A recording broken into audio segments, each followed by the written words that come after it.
tadi kita ngomongnya soal perempuan ya, tapi kalau terkait perubahan gender ini tadi Mia sempat cerita juga pamannya gitu. Bagaimana bukan hanya perempuan gitu, tapi juga peran laki-laki yang positif gitu. Menurut Mia, mungkin bagi teman-teman laki-laki gimana juga bisa ikut terus menyuarakannya ini. Kalau menurut aku sih kita perlu banget ya bantuan dari laki-laki untuk menyuarakan isu ini. Karena mereka tuh kayak seakan-akannya kayak mereka tuh juga menghadapi toxic masculinity di mana Betul. mereka tuh kalau apa namanya dibilang kok nangis sih gitu, kamu nggak boleh nangis, kamu cowok. Stigma-stigma gitu. Iya betul banget. Jadi kita perlu banget dari mereka juga ikut bersuara. Karena biasanya banyak banget kayak orang tuh mengeriak kalau misalnya cowok itu malah dirugikan kalau dari isu gender equality gitu.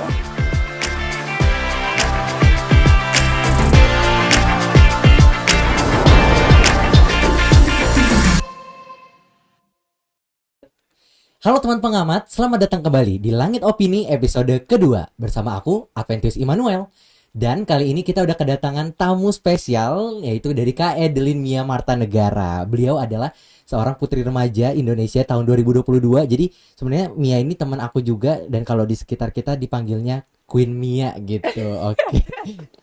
Nah, Mia ini juga teman-teman merupakan mahasiswa baru Fakultas Hukum Universitas Gadjah Mada dan sering aktif di kegiatan sosial, terutama dalam lingkungan advokasi gender dan juga pemberdayaan anak muda. Oke, halo Mia, apa kabar? Hai Noah, hai semuanya, baik banget. Gimana kalau Noah kabarnya? Oke, aku juga baik banget. Kita kapan ya terakhir kali ketemu?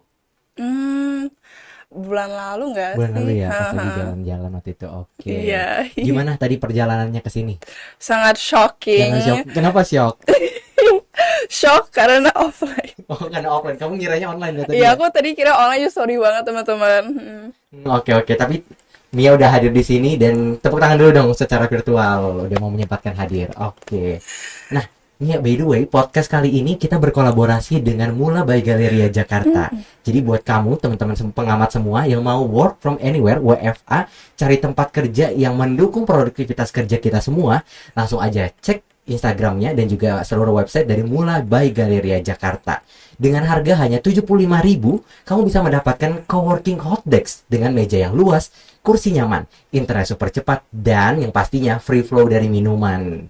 Dan tapi selain coworking space, kita juga di sini Mula menyediakan ada meeting room, studio podcast, studio kreatif, event space, dan juga yang bisa menyesuaikan dengan kebutuhan kita semua. Jadi kalau kita punya kegiatan atau Mia dan teman-teman pengamat semuanya butuh di sini, bisa aja langsung cek ke Instagramnya @mula_indonesia ataupun juga di websitenya Mula sendiri itu di www.mula.com. Dan Mula kreasi, koneksi, dan edukasi. Oke. Wow, keren Nah, banget. oke, Mia, kalau ngomongin tentang tema hari ini, kita bakalan ngomongin terkait dengan peran gender dan terutama perubahannya di masa sekarang gitu ya. Oke, aku mau langsung cari tahu deh terkait dengan peran dan juga perubahan gender dari Mia sendiri. Kalau dari pandangan Mia ya di sini berarti, Mia tadi aku dengar juga udah sering sosialisasi, terjun ke lapangan gitu. Boleh nggak kasih tahu mungkin pandangan Mia terkait dengan kondisi sekarang, gimana sih perubahan serta peran gender di masyarakat sekarang ini? Oke, kalau dari aku sendiri sih aku merasa udah seneng sih karena ada yang namanya progress little by little, banyak orang-orang mulai terbuka dan kayak kepo kayak apaan sih itu gender equality, apa aja sih yang harus kita pelajari gitu. Tetapi ini tuh hanya terjadi di kota-kota besar menurut aku sih, kayak di Jakarta, Surabaya, Bandung gitu-gitu. Di metropolitan gitu Iya ya. betul. Oke. Tapi kalau begitu, kalau yang kamu lihat di daerah-daerah lain gimana tuh Mia? Kalau di daerah lain aku melihat mereka tuh masih memegang kental sih budaya patriarki. Kayak aku merasa mereka tuh kayak oh ini budaya kita harus ikutin gitu. Jadi mereka tuh masih kayak tidak ingin berubah gitu. Nah, aku mau tahu nih, kalau salah satu mungkin yang kamu lihat banget dari budaya patriarki itu contoh nyatanya gimana yang kamu pernah alamin Mia? Yang aku sendiri alamin. Atau yang kamu pernah lihat juga gitu. Kalau dari diri aku sendiri sih ya mungkin dari sejak aku SMP gitu aku pertama kali mulai aware dengan gender equality dari SMP. Dimana aku sering lihat teman-teman aku sama aku tuh kayak saling ngelirik satu cowok sama lain gitu. Jadi kayak kamu cewek cuma di dapur aja Oh gitu. ya? Iya gitu-gitu ngeledek lah biasa anak SMP gitu sih. Aku jadi kayak kok gini sih gitu. Mempertanyakan banget gitu ya. Iya. Oke. Kalau aku denger itu agak kesel ya, kayak gitu Iya, gitu. iya. Kalau kamu sendiri gimana? Dulu awalnya aku merasa kesel banget sih, Kesel kayak ih banget. kok begini sih gitu, kurang ajar banget gitu kan. Tapi akhirnya aku jadi merasa kasihan karena mereka tuh sebenarnya kayak di-trap sama budaya patriarki ini. Oh, oke oke oke. Udah di trap juga ya. Jadi mereka semacam dicangkang dan nggak bisa keluar juga ya karena udah Iya. secara turun temurun gitu. Oke. Nah, kalau aku mau tahu nih, kalau terkait dengan pendapat Mia sendiri ya, secara perspektif perubahan gender yang tadi mungkin kamu sempat sebutin juga yang udah terjadi di kota besar, perspektif dari Mia sendiri gimana? Apakah mungkin setuju, tidak setuju, atau mungkin ada perspektif lainnya? Oke, menurut dari aku sendiri sih aku setuju adanya gender equality dan juga peran gender di mana kita semua ini tuh sebenarnya kita punya all opportunities buat grow and be our best version gitu kan.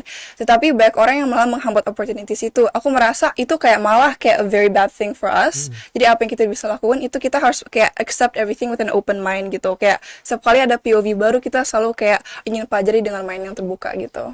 Oke, berarti di situ kita growth mindset juga ya, di situ Iya. menerima banyak perbedaan. Oke. Nah, tapi terkait dengan perubahan-perubahan tersebut Mia, ada nggak dampak-dampak yang mungkin kamu lihat ya, atau mungkin juga kamu pernah tahu, pernah baca yang dirasain mungkin dari sisi keluarga ataupun juga dari sosial dan lingkungan gitu? Menurut aku sih semuanya tuh mulai dari keluarga nggak sih? Soalnya kita tuh pasti belajar paling pertama dari keluarga. Contohnya teman aku tuh pernah cerita kalau misalnya dia itu kan juga very kayak feminist gitu kan. Dia tuh ingin belajar kayak teknik atau arsitek gitu. Dan keluarga itu kayak nggak approve karena ngapain sih kamu kan cewek mana bisa gitu kan. Akhirnya dia tuh bilang ke aku kayak gini, kalau misalnya ingin membahas tentang isu gender, apalagi ke teman-teman yang lebih berusia gitu, mereka kan pasti kesannya lebih kayak hard-headed gitu kan. Jadi dia itu bilang aku tuh langsungnya cara itu buktiin nggak ngomong lagi gitu. Kalau mau ngomong nanti malah sia-sia katanya. Oh iya benar, karena di situ juga kita bisa kasih tahu bahwasanya punya value-nya di situ ya. Betul. Oke. Kalau mungkin dari kamu sendiri, dari keluarga Mia kalau boleh tahu ya, Boleh. itu bagaimana menanggapi mungkin perubahan gender yang tadinya perempuan dianggap minoritas gitu, dan sekarang bisa juga punya kesempatan yang sama. Oke, kalau dari keluarga aku sih, thank God udah mulai lebih terbuka. Dimana contohnya uncle aku, paman aku tuh dia tuh malah jadi a stay at home dad, yang kerja malah istrinya atau iya aku gitu. Dan ini tuh malah membuat keluarga mereka tuh kayak lebih harmonis karena kayak biasanya ayahnya kan biasa lebih kayak canggung gitu kan sama Iya. anaknya kan. Sekarang dia tuh bisa lebih dekat sama anak-anak kayak gitu. Dan sekarang bisa dibilang kita suka ledekin kok dia jadi lebih sigap gitu biasanya. Gitu. Ayahnya ya, biasanya Iya, kan ibunya yang iya, lebih betul, gercep betul, gitu. betul. Oke, oke, oke. Nah, kalau terkait dengan tadi ngomongin keluarga juga ya, Mia. Iya. Salah satunya mungkin isunya paling besar adalah bagaimana keluarga itu kadang-kadang juga tadi masih ada isu patriarkinya gitu. Kalau kamu sendiri ngelihat hal tersebut gimana, Mia? Misalnya seorang perempuan gitu ya, di beberapa adat Indonesia, dia pengen berkembang nih, tapi ternyata di keluarganya sendiri yang nggak mendukung. Bagaimana tuh? Selain mungkin karena tadi kalau membuktikan cukup sulit gitu bagi dia. Oke. Kalau dari aku sendiri sih, apa yang aku sering baca-baca dan dari cerita teman-teman, mereka tuh pada bilang kalau misalnya ingin kayak merubah mindset seseorang, apalagi keluarga, kita tuh harus approach-nya tuh kayak baik-baik gitu. Kita nggak bisa langsung lash shot marah-marah. Dulu aku lash shot marah-marah, tapi sekarang udah nggak lash shot marah-marah karena aku belajar gitu kan. Harus Jadi mulus ya iya, gitu pembawaannya. iya harus Oke. mulus. Kalau misalnya kita malah marah-marah, mereka malah jadi kayak, hah apa sih gak mau dengerin gitu. Jadi kayak gitu. Jadi kita tuh ngomongnya kayak santai aja gitu. Terus kita langsung buktiin gitu kalau misalnya memang bisa gitu. Nggak cuma dari budaya ini doang. Oke, ini insight juga ya bagi teman-teman pengamat yang mungkin pengen mendorong potensinya tapi keluarganya membatasi, coba diperhalus ataupun juga dengan cara-cara yang tepat gitu. Karena aku pernah baca juga nih Mia, salah satu buku atau mungkin juga traits gitu ya.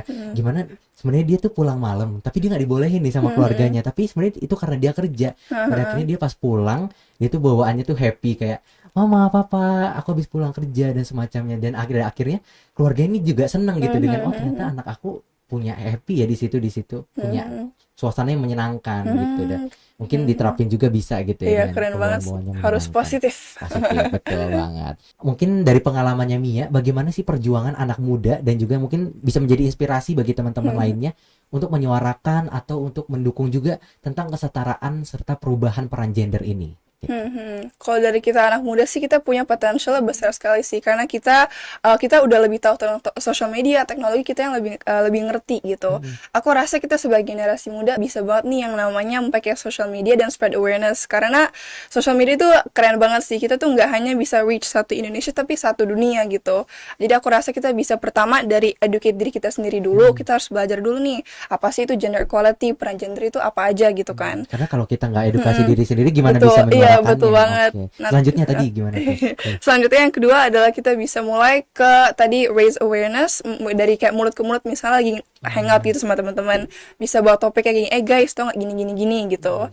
Tetapi harus mannernya harus positif gitu. Kalau misalnya terlalu negatif, terlalu berat, mereka kayak gak mau ngomongin ini malah kabur gitu. Karena lagi nongkrong ya di situ Iya, konteksnya. Oke. nanti tinggalin sendiri di situ.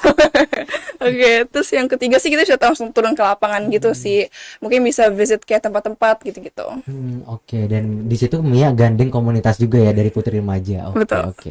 Nah, tapi Mia kalau misalnya tadi kita ngomongnya soal perempuan ya, tapi kalau terkait perubahan gender ini tadi Mia sempat cerita juga pamannya gitu. Bagaimana bukan hanya perempuan gitu, tapi juga peran laki-laki yang positif gitu. Menurut Mia, mungkin bagi teman-teman laki-laki gimana juga bisa ikut terus menyuarakannya ini.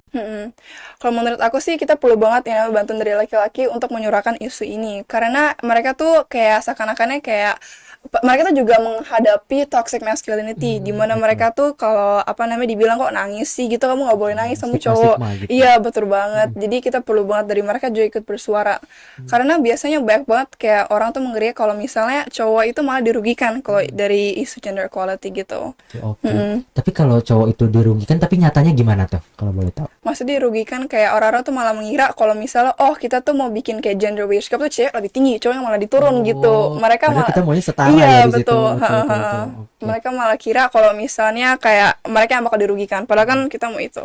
Berarti di sini konsep dan pemahamannya yang salah gitu. Jadi penting juga ya berarti edukasi tadi terkait dengan pemahaman yang benar. Oke. Nah, tapi ngomongin edukasi nih ya Mia, aku mau tanya nih. Mungkin selama pengalaman kamu gitu ya di SMA ataupun juga di SMP dan institusi lainnya, penting banget gak sih kalau kurikulum pendidikan itu ternyata juga menerapkan atau mungkin bukan menerapkan ya, tapi lebih ke mensosialisasikan, masukin ke kurikulumnya terkait dengan perubahan peran gender ini. Menurut kamu gimana? Penting banget sih. Penting banget. Kalau aku sih rasa kita untuk bisa membuat hal ini terjadi kita harus berkolaborasi gitu sih. Dari kita rakyat biasa, kita harus bisa raise awareness tentang hal ini ke rakyat-rakyat lainnya. Terus kita bekerja sama organisasi-organisasi gitu sih. Mereka bisa kayak donate, funding, dan juga bisa kayak mengangkat isu ini. Dan terakhir dari pemerintah, mereka harus juga bisa membuat kebijakan yang baru-baru gitu, diupdate gitu. Oke, buat kebijakan. Tapi kamu boleh kasih mungkin overview-nya kebijakannya tuh yang seperti apa Oh, yang ya. mungkin bagi teman-teman bisa tinjau lebih lagi nih. Menurut aku sih kebijakannya yang aku kepikiran mungkin bisa ada membuat kayak workshop atau webinar, scholarship, terus mungkin di website mereka mungkin dari Kemenpa gitu bisa kayak kasih lihat ada website tentang informasi tentang isu gender gitu. Oh, oke, oke. Dan di situ diintegrasikan ke pendidikan gitu. Betul. Ya. Oke, oke. Nah, ngomong-ngomong terkait dengan anak muda gitu, aku boleh tahu nggak kalau menurut Mia apakah ada tantangan gitu kalau untuk anak muda di sini? Kalau tadi bahasnya secara general, aku mau tanya sekarang terkait dengan anak muda gitu. Ada nggak sih tantangan bagi anak muda untuk bisa nerapin tadi pemberdayaan dan juga perubahan peran gender yang setara gitu? Menurut aku tantangan yang paling besar itu karena kita tuh dianggap dicap anak-anak gitu. Dikasih anak-anak tahu apa sih gitu? Iya kan? betul. Nanti orang-orang kayak apaan sih kok cuma anak Nasi kecil doang. bawang Iya gitu. iya. Dan mereka tuh pasti kita tuh bakal kayak menghadapi orang-orang yang kayak udah kental banget patriarkinya. Mereka langsung kayak ada stereotip gender tuh kayak ada stuck di kayak mindsetnya gitu dan juga langsung malah didiskriminasi gitu sih dari orang-orang yang keras kepala dan narrow minded. Kepala dan nah kalau mungkin cara menanggulanginya kalau versinya Mia gimana nih? Kalau boleh tahu. Pertama kita tuh nggak bisa langsung membenci orang-orang tersebut karena banyak banget orang-orang yang feminis gitu kayak aduh aku benci banget sama dia gara-gara dia gitu kan narrow minded gitu-gitu. Kita tuh malah harus kayak mencari kunci hatinya. Kunci hati gitu sih karena mereka tuh sebenarnya kayak ditrap gitu sih di budaya patriarki gitu. Kita Dan mereka mungkin ya nggak sadar juga ya. yang mereka perlu itu kayak lebih more education dan juga orang-orang yang bisa mulai mengertiin dia gitu. Kita tuh harus sabar banget sih kalau misalnya mau menghadapi orang-orang yang budaya masih kental. Oh, oke. Nah, aku tertarik banget nih. Tadi Mia sempat ngomongin juga terkait dengan bagaimana mereka terinformasikan gitu ya. Nah, kalau dari Mia sendiri ngerasa gimana terkait dengan informasi terkait kesetaraan gender dan juga perubahan peran gender ini di lingkungan sekitar? Apakah udah inklusif, menggapai semua atau menurut Mia gimana? Maksudnya kayak informasinya gitu. Apakah udah menggapai gitu? Kalau menurut dari aku sih kayak masih kurang kan ya, karena masih banyak teman-teman dari pelosok desa yang masih kayak apaan sih ini gender equality gitu-gitu kan.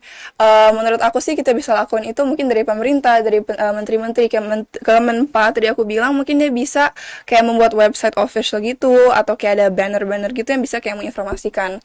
Mereka juga bisa bikin kayak official workshop dari mereka gitu, yang mana mereka bisa kayak sosialisasi. Oh, oke. Iya. Bisa sih.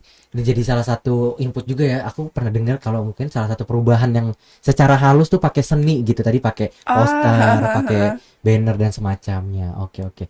Nah, mungkin itu tadi aku udah cukup banyak banget tahu terkait dengan peran gender dan juga perubahannya dari perspektif Mia, dan aku juga bersyukur sih belum tadi dengar program-programnya, dan mungkin tadi Pak Nadim nanti akan mendengar podcast ini, mungkin bisa diterapkan gitu ya di kurikulum Merdeka dan proyek penguatan Pancasila nantinya gitu. Oke. Nah, Mia, terakhir nih, pertanyaan terakhir banget. Boleh nggak kasih pesan-pesan atau mungkin kiat-kiat yang bisa diterapkan anak muda yang teman-teman pengamat nonton untuk mendukung perubahan peran gender yang setara, dan juga mungkin sekaligus pesan mutiaranya dari Mia gitu. Waduh, pesan mutiara. Oke. Kalau dari aku sendiri sih buat teman-teman pengamat, untuk membuat perubahan itu perlu waktu yang banyak banget. Dan kita jadi orang tuh harus bisa sabar dan harus bisa konsisten.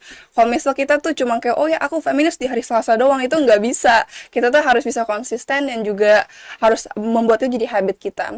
Tetapi at the end of the day kita pasti bisa mencapai hasil yang terbaik. Oke, tepuk tangan lagi secara virtual. Oke. Nah, itu dia tadi pesannya, berarti secara konsisten, berkelanjutan, karena sesuai juga dengan SDGs ya. Ada poin keberapa? 5. Kelima. Oke, keren. Nah, itu dia teman pengamat, seluruh pembahasan tadi terkait dengan perubahan peran gender dari Mia, Edelin Mia Martanegara, Putri Remaja Indonesia 2022. Jadi, dan mungkin teman-teman nantinya diharapkan kalau udah denger podcast ini, bukan hanya didengerin ya, tapi juga bisa untuk diimplementasikan dan dibagikan ke teman-teman sekitarnya gitu. Oke. Makasih banyak Mia atas kesempatan dan juga udah mau hadir di pengamat podcast di sini Langit Opini. Jadi semoga jangan kapok-kapok juga kalau nanti mau diundang. Dan semoga bisa datang offline. Ya bisa offline. Bisa offline. Oke. Makasih banyak juga teman pengamat yang udah nonton sampai habis, dan untuk menutup aku mau kasih pantun di sini. Oke. Buat podcast di Mula Galeria. Cakep. Oke, bilang cakep. Cakep. Oke. Buatnya sama pengamat negeri DKI Jakarta. Cakep. Oke. Nantikan Langit Opini selanjutnya dengan isu yang hangat dan juga penuh cerita. Cakep. Oke. Sampai jumpa. Bye bye.